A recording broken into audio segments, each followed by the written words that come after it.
Kemudian Nabi pandang ada ular menggigit dagingnya, daging si mayit tadi.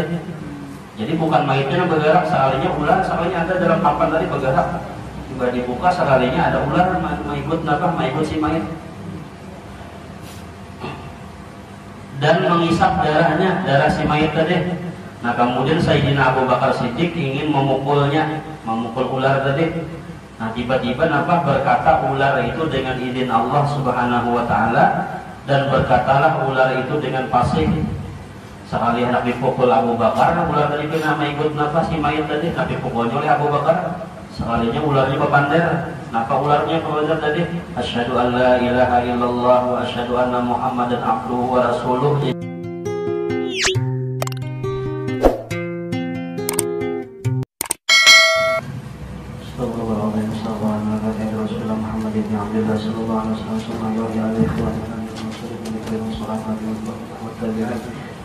Tabi'in wa man tabi'ahum bi ihsan ila yaumil qiyamah ila al-ma'ad ila yawmil mujtahidin fi din wa la mushahid salihin khususan ila min al-Baghdadi wa Syekh Abdul Qadir Jilani wa Syekh Muhammad al-Madani wa Khalifah Syekh Muhammad Rashid al-Qadiri wa Syekh Muhammad Kashfur Anwar bin Ismail al-Bayri wa Syekh Muhammad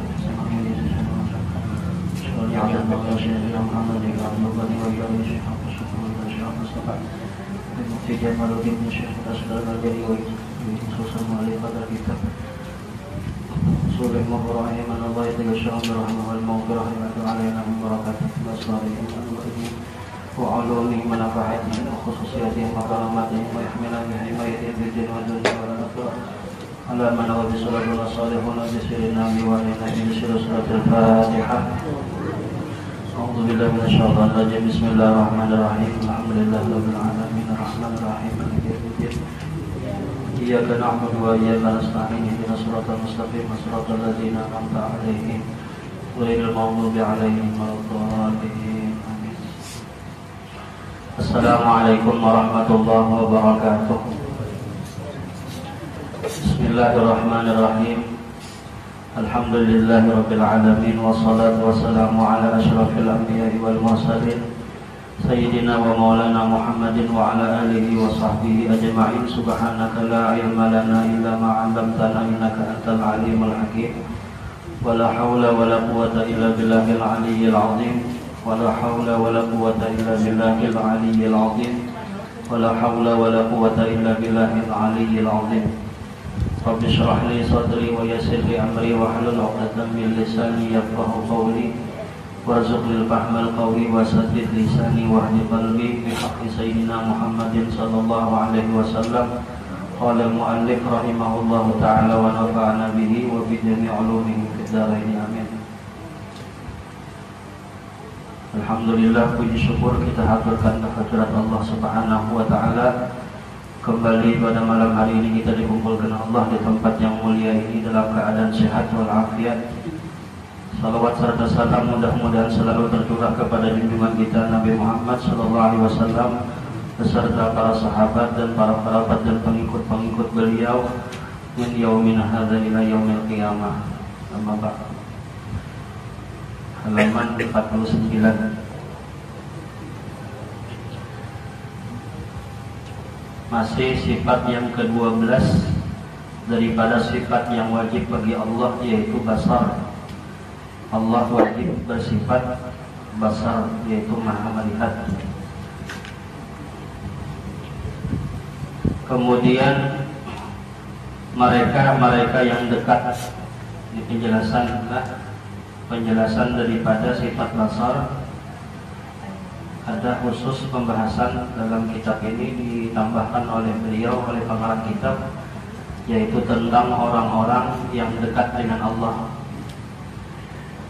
Mendekatkan diri kepada Allah Subhanahu wa ta'ala adalah syarat untuk kembali ruh sampai ke hadrat al-qudsiyah, diterima dengan rahmat dan ridha-Nya.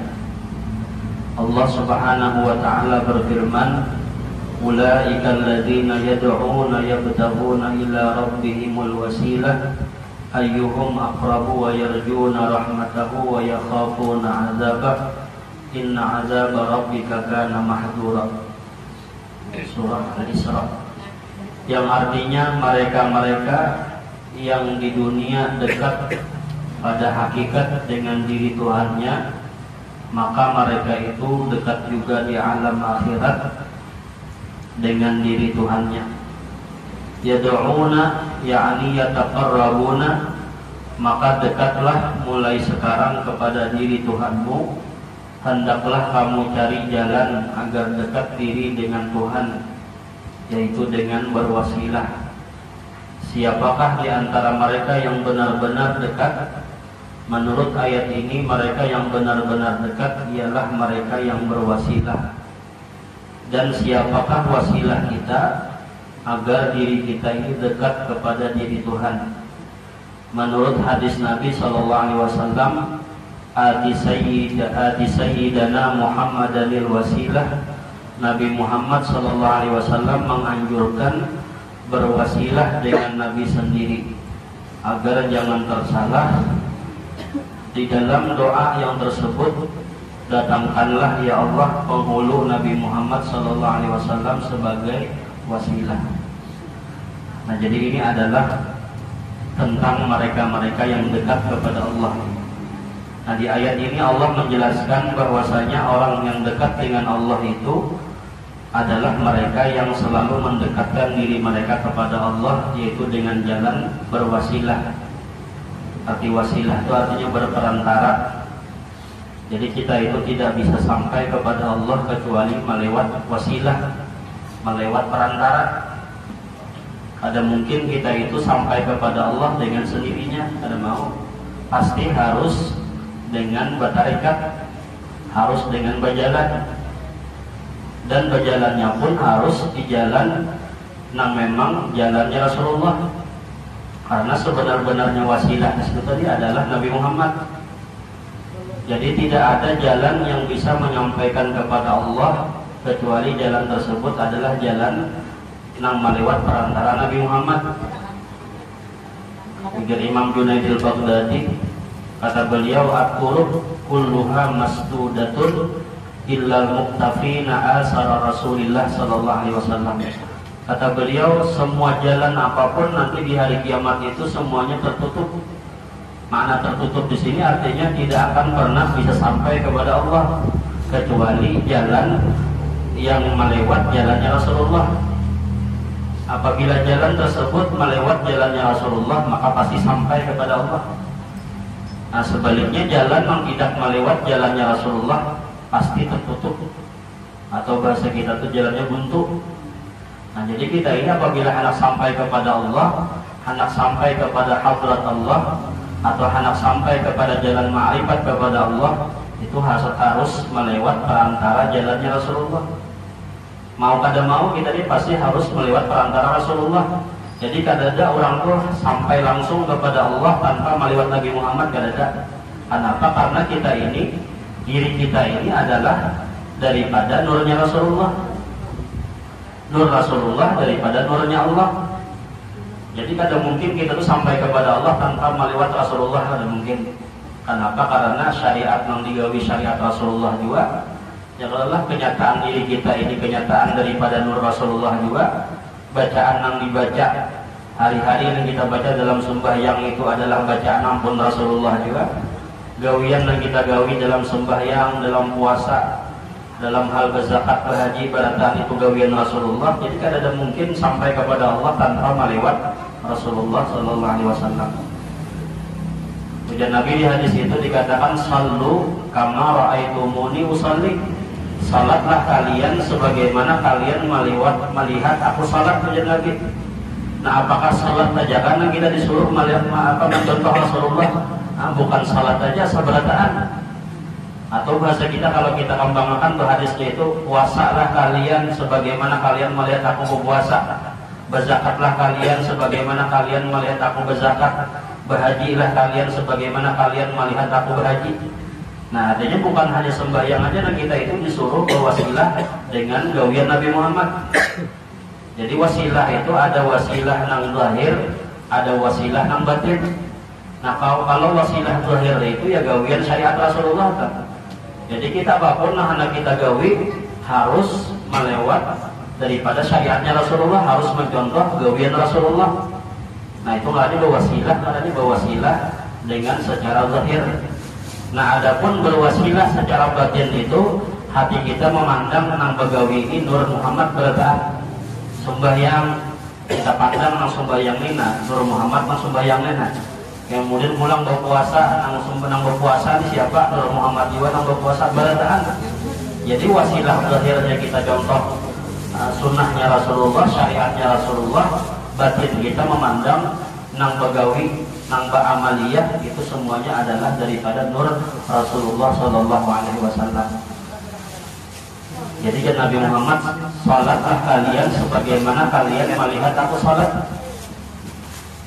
Atau kalau kita ubah kepada ilmu tasawuf, bahasa kita lihat itu langsung bayangku ya aku. Nah itu bahasanya tuh. Nah kalau kita mencontoh dari bagian luar, salatlah kalian sebagaimana kalian melihat aku salat. Artinya contohlah aku dalam gawian syariat sebagaimana aku salat, kayak itu juga kalian salat. Itu kalau gawian zahirnya. Nah kalau pandangan batinnya, bahasa kita nih, lihati langsung bayangku aku ya Nabi Muhammad. Lihatilah nang berpuasa tuh aku ya Nabi Muhammad. Nah lihati itu nang berzakat, berhaji, bagawin apa-apa pun itu aku ya Rasulullah. Nah itu yang dimaksud dengan wasilah zahir. Ada wasilah zahir, ada wasilah batin. Wasilah zahirnya kita itu mencontoh daripada syariat Nabi, dan wasilah batinnya memandang kita ini barataan daripada kenyataan nur Nabi Muhammad SAW. Nah jadi makanya Guru Udin sama Dinda itu sih mengadahkan ada mungkin orang itu sampai kepada Allah kecuali pasti melewat Nabi Muhammad, apapun jalannya. Dan jalan sampai kepada Allah itu banyak. At-turuq ilallah bi'adadi ambasil khalaik. Jalan sampai kepada Allah itu sebilangan napas makhluk. Napas manusia ini banyak, ada terhitung banyaknya. Jadi lewat jalan manapun terserah aja, anak jalan sini ya, terserah aja. Lewat jalan sini terserah, lewat jalan ini terserah. Yang pasti ujungnya itu sampainya ke Rasulullah. Apabila kita melewat jalan sini tapi bisa aja kalau sampai kepada Rasulullah, nah berarti itu tertutup jalannya. Jadi jalan yang sampai itu adalah jalan yang ujung itu sampai kepada Rasulullah. Apabila sudah sampai kepada Rasulullah, sampai kepada Allah Ta'ala sudah. Kenapa? Karena Rasulullah itu kenyataannya Allah di situ. Jadi kadang mungkin kita nih anak mengetahui hakikat Allah dan Allah itu kayak apa, kadang mungkin kenyataan Allah itu di Nur Muhammad sudah ulangnya. Ada kawal lagi naik pada sampai Nur Muhammad itu ada kawal sehabis jalannya orang ma'rifat kepada Allah itu sampai kepada Nur Muhammad tadi sudah. Kenapa? Nur Muhammad itu kenyataan Tuhan. Sifat Tuhan ada di Nur Muhammad, af'al Tuhan ada di Nur Muhammad, asma Tuhan ada di Nur Muhammad, zat Tuhan ada di Nur Muhammad. Kenyataannya sudah. Kada kawal kita menggali, mendalami lebih dalam lagi nanggaran kayak pegarang nang zat Tuhan itu ada kawal. Nah jadi sehabis-habis jalan orang sampai kepada Allah itu sampainya kepada Nur Muhammad SAW. Jadi pasti kita ini melewat daripada Nabi Muhammad SAW.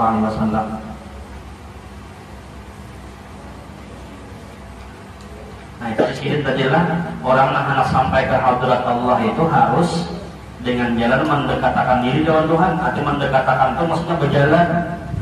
Namun kada berjalan kada mungkin bapak. Namun berdiam aja misalnya berharap-harap supaya sampai lawan Tuhan kada mungkin. Makanya apabila orang tuh tahu sudah ilmu tentang ilmu tentang ma'rifat lah sudah beluman lagi. Ya ada orang bisa mengaji ilmu ma'rifat nih tapi berjalan beluman, tahu di ilmunya aja, tahu di jalannya tapi berjalannya kada, kepada sampai lawan Tuhan. Itu namanya mahayal. Di Purba itu mahayal. Cara kita tuh misalkan tahu jalan nih, jalan menuju Martapura. Anak jalan jejangkit kawa, anak jalan apa? Nang simpang 4 anjir itu nak kawa juga. Di situ anak melewat jalan banjir kawa juga. Tahu sudah jalannya nih, tapi kada dijalani misalnya ada sampai dengarannya. Jadi nang sampai itu tahu Martapura di mana, dijalani pulang terserah aja anak jalan mulai mana. Anak mulai rantau kalau misalkan sampai juga. Tapi kita tuh cari jalan yang nyaman, jalan yang lapas sampai. Nah jalan yang paling dapat sampai yaitu di akhir zaman ini kada ada jalan kecuali jalan melewat Nabi Muhammad, yaitu memperbanyak salawat kepada Rasulullah SAW. Itu jalan yang paling dapat saja di buruk hari adalah jalan yang melewat Nabi Muhammad, yaitu dengan memperbanyak salawat. Jadi Jadi guru-guru itu kita masing-masing ini menjalankan muridnya, ada yang jalan melewat salawat, ada tarbiyah murid guru nih lawan murid, ada juga pulang yang jalan melewat Nur Muhammad, ada pulang guru yang mendidik muridnya melewat jalan apa misalnya berzikir la ilaha illallah, banyaki la ilaha illallah misalkan, ada juga masing-masing. Jadi kita nang hidup sejaman dengan guru sekumpul, bahari guru sekumpul menyuruh banyaki salawat di sini. Nah maka jalan kita jangan balik pada jalan perguruan adalah. Namun kita hendak mengambil jalan yang lain pada guru sekumpul, kita berarti hendak berharap pada keburuan.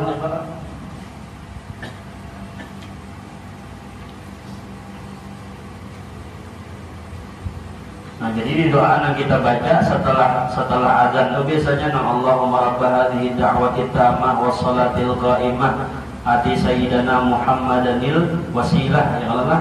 Nah, ya Allah datangkanlah atau berikanlah kepada Nabi Muhammad itu perantara, artinya jadikan Nabi Muhammad itu sebagai perantara kami sampai kepada dia. Nah ini doa azan ini kan Nabi di hadis itu siapa yang membaca doa Allahumma rabb hadhihi da'wati tammah ini sampai selesai antara azan dan qamat, maka ujar Nabi di hadis itu wajabat lahu syafaati, wajib ini itu mendapatkan syafaatku di hari kiamat.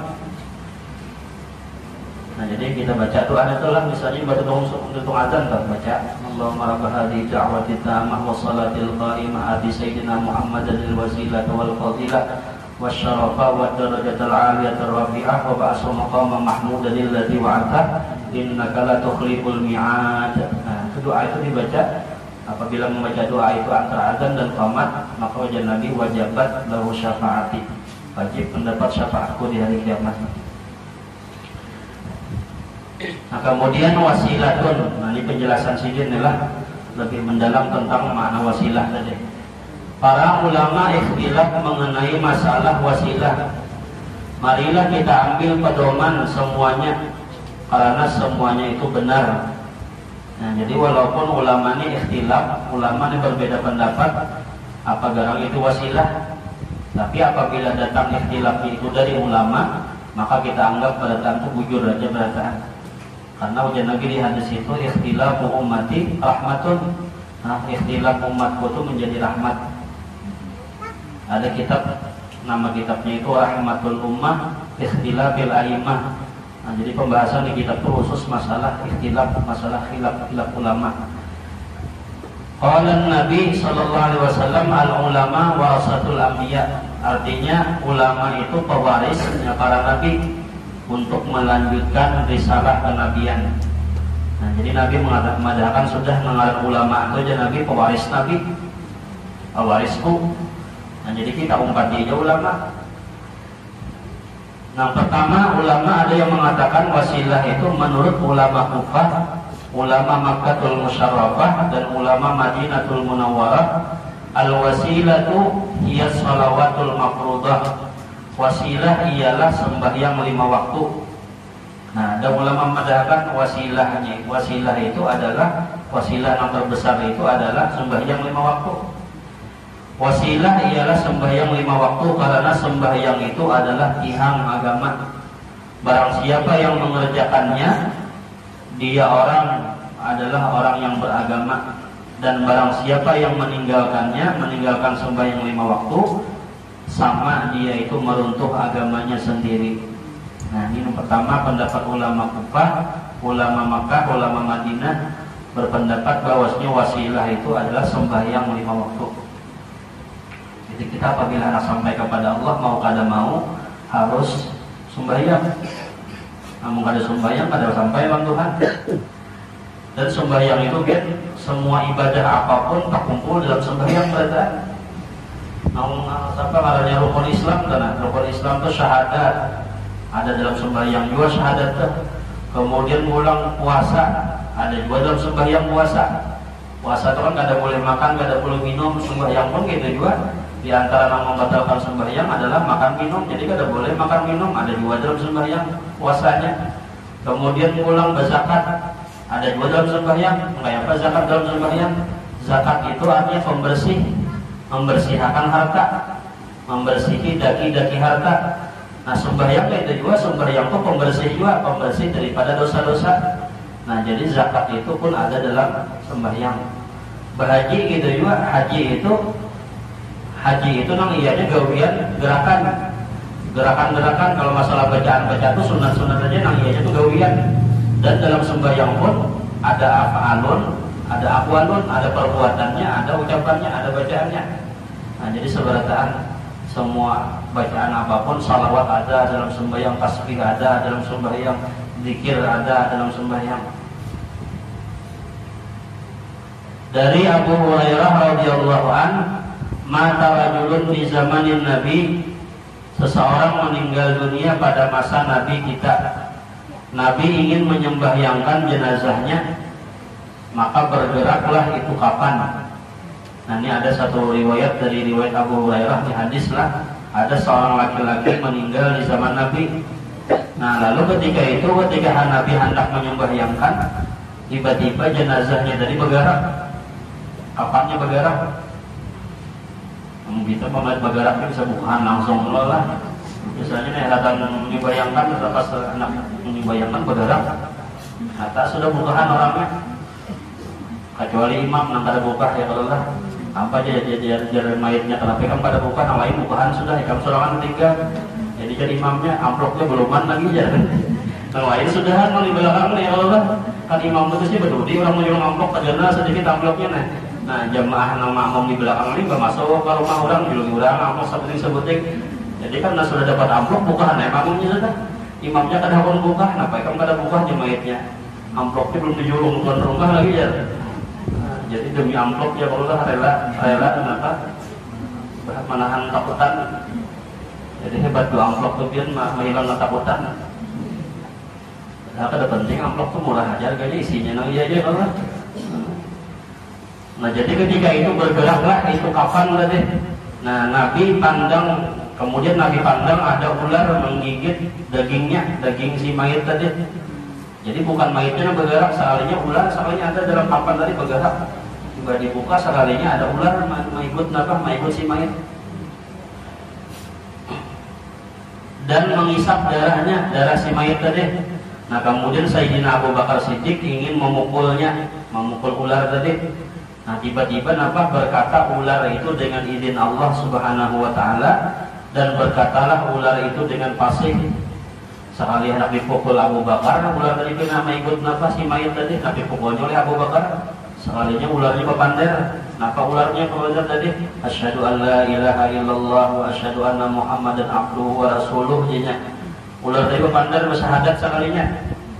Nah, hai Abu Bakar, dia ular melah. Hai Abu Bakar, kenapa engkau pukul aku? Aku tidak punya dosa. Aku ini diperintahkan menggigit orang yang meninggalkan sembahyang sampai hari kiamat. Jadi dia ular, aku ini kada salah napa-napa. Aku ada berdosa, aku ini disuruh Tuhan, disuruh Allah. Allah menyuruh aku ini supaya menggigit orang yang kada sembahyang. Nah jadi belum mandi kubur sudah tampak siksaannya sudah digigit ular.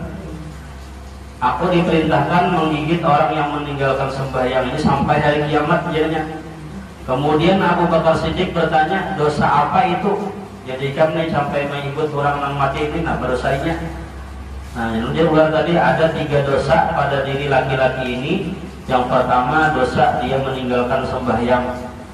Yang kedua dosa tidak mengeluarkan zakat. Dan yang ketiga tidak mendengarkan perkataan ulama.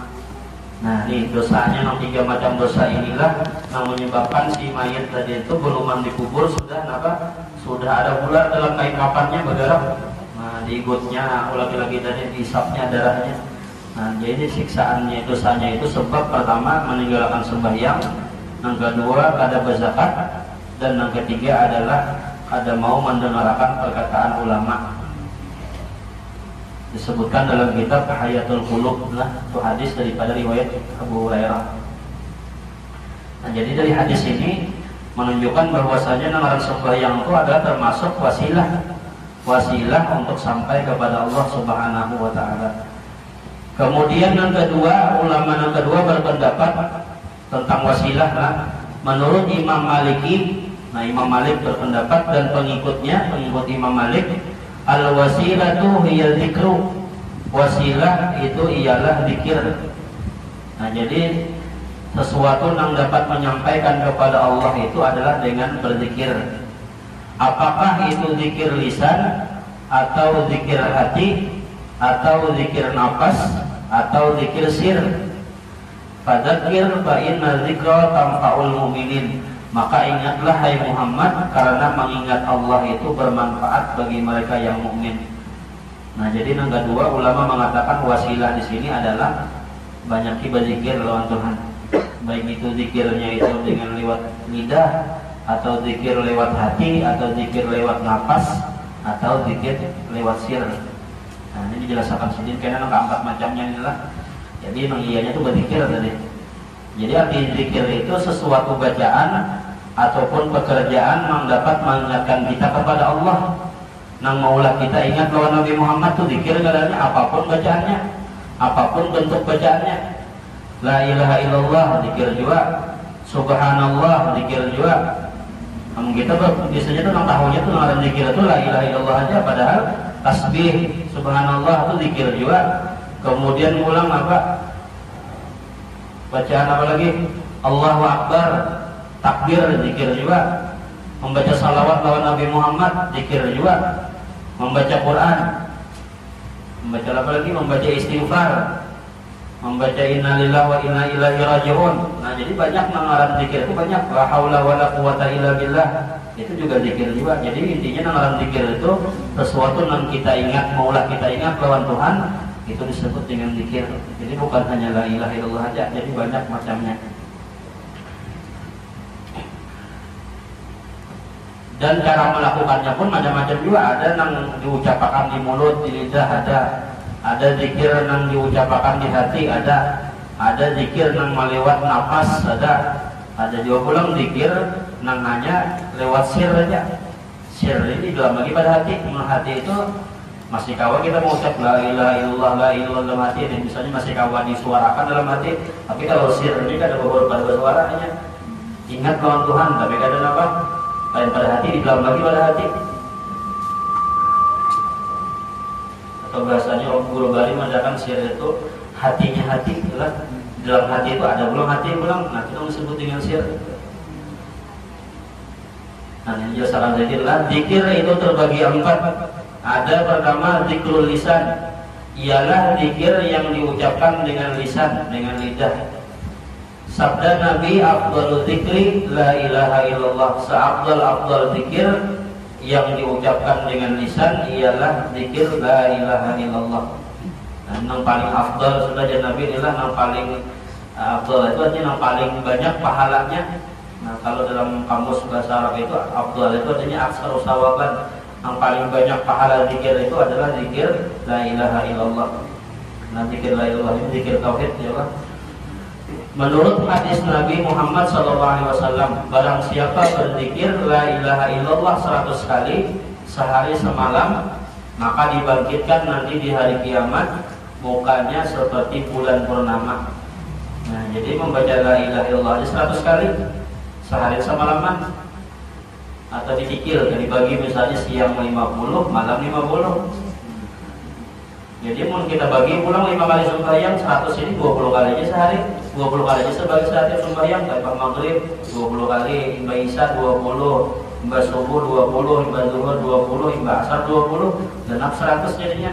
Nah, jadi siapa nama amalkan zikir la ilaha illallah dan Nabi 100 kali sehari semalaman. Nah, maka karena di hari kiamat Allah bangkitkan orang tersebut dengan wajah yang bersinar seperti bulan purnama. Nah, terang benderang di hari kiamat bukannya lah. Ini orang mengamalkan zikir la ilaha illallah 100 kali sehari. Jadi itu pun dicicil itu ada perasaan. Namun beristilah dia duduk misalnya 100 kali, ada jenang merasa kawiman, merasa keberatan, padahal sedikit ini sebujurnya 100 itu lah. Tapi pun kita cicil, tanyaman sedikit. Asal sembahyangnya digawi ya Allah. Namun sembahyangnya ada digawi, kita bawa aja baca. Lebih banyak, lebih bagus lagi ya Allah. Sedangkan 100-nya sudah nambah dibangkitkan dengan wajah seperti bulan purnama. Namun banyak, lebih bagus lagi, 1000 kali sehari atau berapa 10.000 kali ke sehari, terserah aja. Nah, jadi la ilaha illallah itu hurufnya ada 12. Muhammad Rasulullah pun hurufnya 12. La itu kan 2, lam lawan alif 2, sudah. Ilaha 3, 5, illah berapa tuh? 3 ulang malah. 5 tambah 3 8. Nah, kemudian Allahnya 4, 12 jadinya. Nah, la ilaha illallah itu berupa 12. Nah, Muhammad Rasulullah sama 12 juga, mim ha mim dal 4. Rasuluh 42. Berapa lagi tambah Allahnya 4, jadi 12 tambah 12 24. Jadi Nabi siapa yang membaca la ilaha illallah Muhammad Rasulullah sehari semalaman, maka diampuni dosanya selama 24 jam, karena hurufnya 24 tadi. Jadi satu huruf itu mengampuni dosa 1 jam. Kemudian yang kedua, itu zikir nang lidah adalah yang kedua zikrul qalbi, yaitu zikir hati. Zikir di hati yaitu Allah Allah. Jadi di hati kita mengucapkan Allah Allah atau ya Allah ya Allah. Nah, bisa juga di hati kita ucapkan itu, bisa Allah Allah, bisa ya Allah ya Allah. Atau zikir hati itu ucapannya Allah Allah Allah. Tetap jantung kita tapi yang jangan dikenali dia suaranya tuh bunyinya Allah Allah. Duk duk duk gitu lah. Soalnya bunyinya Allah Allah Allah jadinya. Dan Allah itu hurufnya berataan. Apakah yang berataan? Ada manfaat terus. Allah itu kalau kita buang huruf alifnya, bacaannya lillah, masih berarti masih. Kemudian ulang huruf alifnya dibuang, lam pertama dibuang, lahu bacaannya baginya bagi Allah juga artinya. Kemudian ulang lam kedua kita buang juga, alifnya kita buang, lam pertama dibuang, lam kedua dibuang, tinggal huruf ha. Nah, hu itu pun ada artinya juga. Hu itu ya dia Allah juga artinya. Jadi Allah itu sebenarnya hurufnya itu mengandung arti. Atau kita buang misalnya lam pertama, lam kedua kita buang, alif, lam, ha, tinggal ilahun artinya. Ilahun artinya Tuhan juga. Jadi semuanya mengandung arti. Nah, dari Abi Darda dari Nabi Shallallahu Alaihi Wasallam, hadis diriwayatkan oleh Imam Abu Darda. Ala unabbiukum bi khairi a'malikum wa azkaha 'inda malikikum wa arfa'aha fi darajatikum wa khairul lakum min infaqil dhahab wal fiddah wa khairul lakum min an talqaw aduwakum wa tadribu a'naqakum. Qalu bala ya Rasulullah. Qala huwa dzikrullah. Apakah kamu ya Nabi lah, apakah kamu ingin aku berikan tahu dengan sebaik-baik amalan kamu? Jadi Nabi menawarkan lawan sahabat sini, dan Nabi, hendakkah kalian memberitahu amalan yang paling bagus dan yang paling bersih amalan itu pulang di sisi Tuhan kamu? Dengan amal itu kamu akan mendapatkan derajat, dan dengan amal itu amal lebih baik dari kamu bersedekah emas dan perak, dan amal itu lebih baik daripada kamu bertemu musuh pada perang Sabil, kemudian kamu pukul leher mereka atau mereka memukul leher kamu. Nah, sahabat bertanya, amal seperti apa wahai Rasulullah? Nah, Nabi bersabda, ialah zikir kepada Allah Subhanahu wa taala. Nah, zikir di sini ulama mensyarahkan ini hadis, maksudnya zikir apa? Zikir hati maksudnya. Nah, jadi zikir hati ini ya Nabi Muhammad pahalanya itu lebih baik daripada engkau itu menginfakkan harta emas dan perak. Kita ini emas peraknya lebih siap misalnya, tapi pahalanya dapatnya pahala berinfak dengan emas lawan perak. Kemudian pulang pahalanya yang zikir tadi lebih baik daripada kamu itu bertemu dengan musuh di medan perang. Apakah kamu memukul musuh kamu, artinya membunuh musuh, atau kamu yang terbunuh dengan musuh? Nah, pahala itu lebih besar daripada itu, lebih besar daripada berperang, lebih besar daripada berinfak emas dan perak. Dan pulang pahala amalnya itu adalah pahala yang dapat menaikkan derajat. Nah, lalu sahabat bertanya, amal apa itu hai Rasulullah? Nabi menjawab adalah berzikir dengan hati. Nah, berzikir dengan hati. Nah, zikir lawan hati ini biar diterima Tuhan sudah pasti jelas. Kenapa? Karena orang berzikir lawan hati itu hilang riyanya. Yang dalam riya itu biasanya amalan yang terlihat. Namun zikir lidah kan lantak karena kita pahalanya. Kenapa kita berzikir itu? Apalagi kita nyari berzikir kadang-kadang orang timbul kita lihat di hati ini misalnya, aku jadi paling bagus bacaannya sudahnya. Aku yang paling banyak berzikir di kampung ini sudah jadi misalnya adalah. Nah, jadi karena zikir itu terlihat, nah, maka sangat bisa dikhawatirkan untuk hilang pahalanya ya. Tapi kalau zikir yang di hati ini kurang pada tahu, jangankan manusia, malaikat pun kita tahu menulis. Karena malaikat itu yang ditulisnya itu pahala yang zahir aja, pahala yang terlihat, pahala yang terdengar oleh si malaikat. Tapi kalau zikir hati ini malaikat tidak tahu. Jangan di hari kiamat tuh banyak kalau Allah di antara amal umat Nabi Muhammad ini nang pada timbang amal oleh malaikat banyak kejahatannya. Lalu dia Tuhan amal tersebut walaupun zahirnya kada banyak, tapi ada amal yang gara-gara amal yang dia itu beramalnya di hati. Nang tahunya Tuhan aku lawaninya aja, kalau aku dirinya tahu, kalian wahai malaikat kada tahu. Jadi kita di sini baik sama lawan manusia adalah barangkali yang kita lihat mampina ongot-ongot, nah ini kan baik ongot-ongot sih mahayal aja gawian ya. Kalau bina orang ongot-ongot itu berzikir di hati nih, hatinya baca terus Allah Allah ya Allah ya Allah, atau hati tafakur terus lawan Tuhan. Nah sedangkan orang tafakur itu aja Nabi satu saat tadi ini bertafakur itu pahalanya lebih besar daripada pahala apa aja berapa pahalanya 60 tahun kan. Nah, satu saat bertafakur kepada Allah itu khairun min ibadati siti nasana 60 tahun.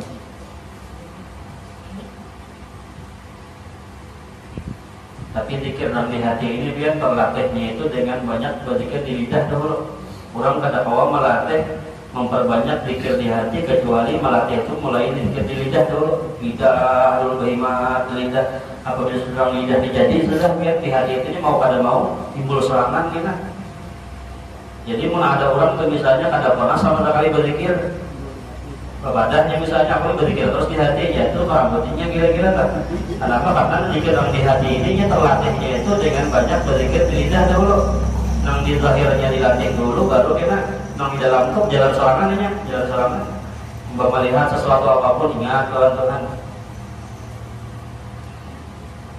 Nah kemudian yang ketiga ada zikir sir. Nah kayak apa zikir sir? Ialah zikir yang ada di dalam hati. Artinya hati itu kan di dalam kami sudah nih. Nah sedangkan zikir sir ini zikir yang ada di dalam hati lagi. Di dalam hati senantiasa selalu zikir dan tidak henti-hentinya. Jadi bahasa guru bahari itu sir itu adalah hatinya hati. Di dalam hati kita nih ada ulang hati, ulang bahasa itulah sir katanya. Zikir yang ada di dalam hati. Maka sir itu akan terdengar apabila terus riyadhah itu maksudnya dilatih, terus membiasakan zikir di hati dengan zikir Allah di hati, maka akan terbuka hati. Jadi apabila sudah melatih dengan zikir yang di hati tadi, maka akhirnya hati kita buka ulang. Nah yang di dalam ulang berzikir sir sebenarnya lah, yang di dalam hati itu sir. Maka dengan tersebut terdengarlah Allah yang ada di dalam hati. Nah, dinamakanlah yang demikian itu zikir sir. Nah, kalau kita artikan sir itu artinya rahasia, artinya lah zikir nama rahasia. Jangankan manusia lah, jangankan malaikat. Ada dalam tahunya, enam tahu zikir sir ini ampun diri lawan Allah yang tahu. Nah, kemudian yang keempat ada zikrun nafas. Zikir nafas ialah zikir yang keluar masuk. Nafas kita nih keluar masuk. Masuknya itu hu dan keluarnya Allah. Nah ini zikir nafas segalanya lah. Jadi waktu kita menghembuskan nafas kita, bunyinya hu keluar. Kemudian ketika kita menyedot nafas kita ini bacaannya Allah. Jadi hu Allah itu keluarnya adalah. Nah supaya selalu terhubung dengan Allah, maka hak kita adalah memelihara hati agar tidak lalai dan lupa. Nah, dianjurkan berusaha dan ikhtiar supaya ingat, karena lupa dan lalai itu membawa kepada kesesatan. Allah Subhanahu wa taala selalu melihat dan mendengar, wa huwas samiul basir. Nah, jadi 4 macam dengan cara berzikir tadilah, ada zikir dengan lidah, ada zikir dengan hati, ada zikir dengan sir, dan ada pula zikir dengan nafas. Tapi semuanya itu 4 macam tadi, yang paling membekas itu ada zikir sir. Kalau zikir di mulut ini orang banyak aja yang berzikir di mulut deh. la ilaha illallah, la ilaha illallah, tapi hatinya kan sampai ke hati ya. Berhikmat sudah berzikir tapi hatinya lalai terus Tuhan.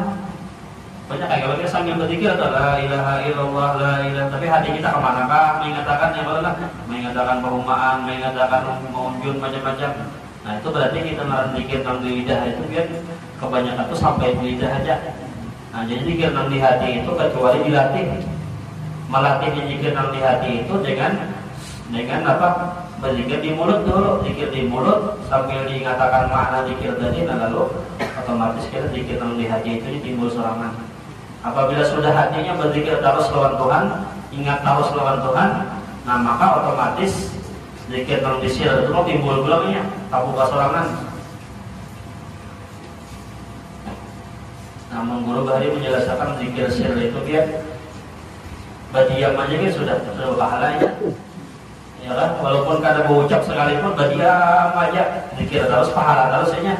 Kenapa? Karena dia yakin sudah sebukuan awaknya kenyataan Tuhan sudah. Apapun yang dipandangnya muka belakang atas bawah kiri kanan berataan mengatakannya lawan Tuhan berataan. Karena dirinya nanti dalam apa? Dalam di kalimatillah. Kalau tabdil di kalimatillah itu sambatnya orang Bali itu.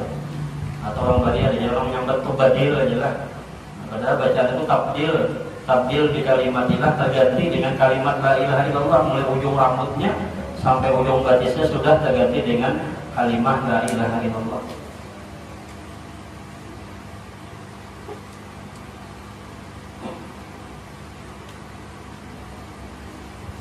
Atau habis sudah sifat angka 12 yaitu sifat basar.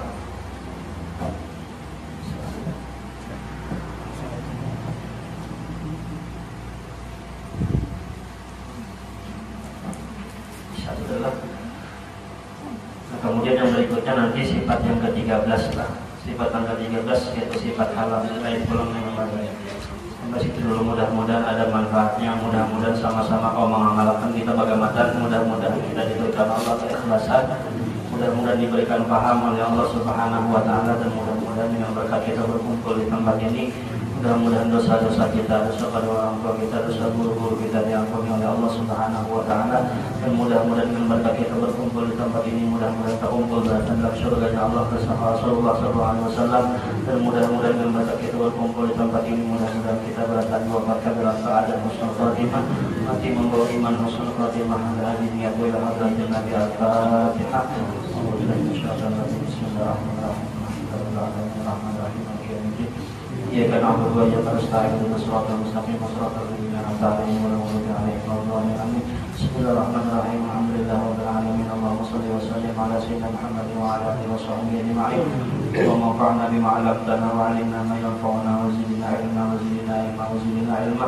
Allahumma arzuqna ikhlas fi talabil 'ilmi wa fi nashri wa bi ta'at. Allahumma asra 'aibana wa 'allimna wa 'allimna anna wa la tudhi barakata 'ulumina. Rabbana atina fid dunya hasanah wa fil akhirati hasanah wa qina 'adzabannar. وادخلنا الجنة مع الأبرار العزيز والبر يا رب العالمين. وصلى الله على سيدنا محمد وعلى آله وصحبه وسلم. الحمد لله رب العالمين. تقبل الله